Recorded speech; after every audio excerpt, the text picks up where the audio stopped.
Hello everybody, today we're going to be working with quadratic functions.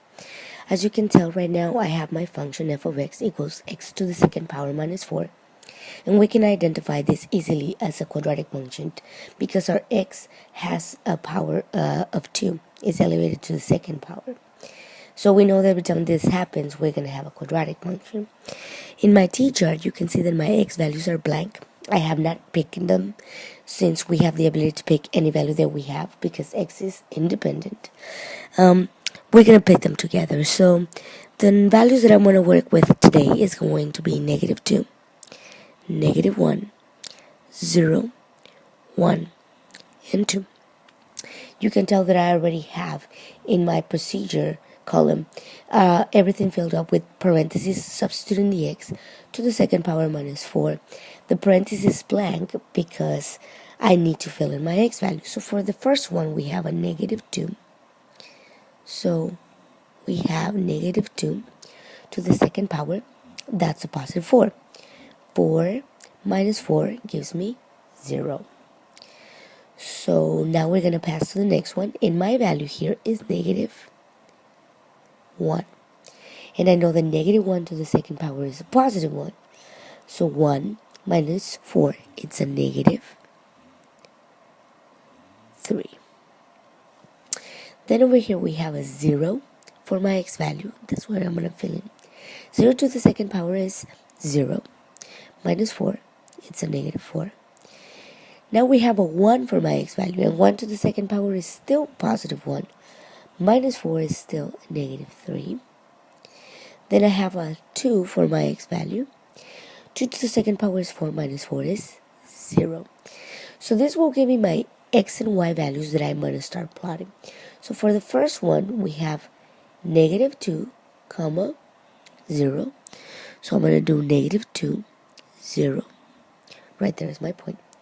Then I have a negative 1, negative 3. So there's my point right there. 0, negative 4, right there. 1, negative 3, which puts us right here.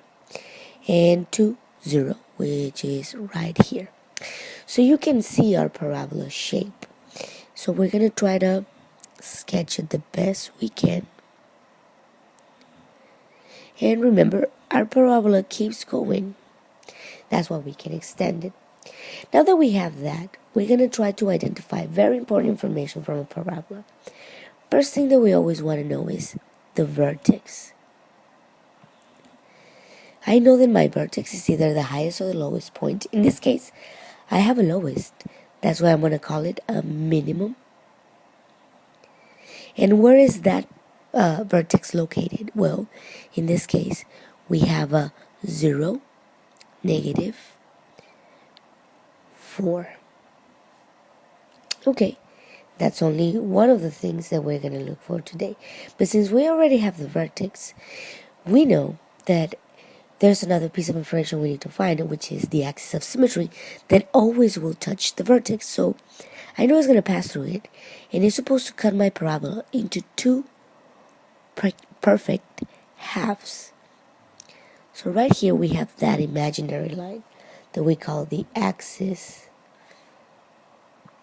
of symmetry.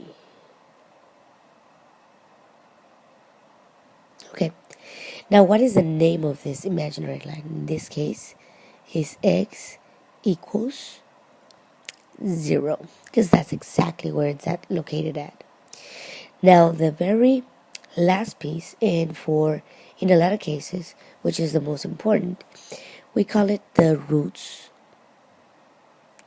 or you can also call them the zeros. And this is where your line is intercepting the x-axis. In this case, we have two cases. We have 2 points when this happens, and that is our negative 2, 0, and also our 2, 0. So we can say that our roots or zeros are those 2 points, or some people just like to say negative 2 and 2.